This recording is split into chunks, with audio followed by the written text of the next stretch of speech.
আনা হলো ডুবুরি, উদ্ধার হলো খুনের ব্যবহৃত বটি।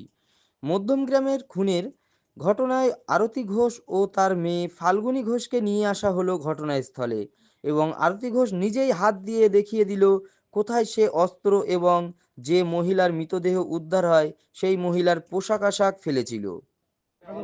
ডুবুরি এলো, পুলিশ এলো, ফেরত কোথায় কয়েকজনকে দেখলাম। আর এসে এই একদম আমাদের গলিতে মানে ওদের বাড়ি থেকে বেরিয়ে সামনে যে পুকুরটা আছে সেই পুকুরে থেকে একটা বটি, একটি হাতুড়ি আর একটা দা, এই তিনটে তোলা হয়েছে। তারপর সবাই ওদের কাছ থেকে এখন অব্দি বয়ান নিচ্ছে, ওরা এখন ওখানে উপস্থিত আছে। জিনিসপত্রগুলো সিল করা হলো, দেখলাম যেটা দিয়ে ওনাকে হত্যা করা হয়েছে।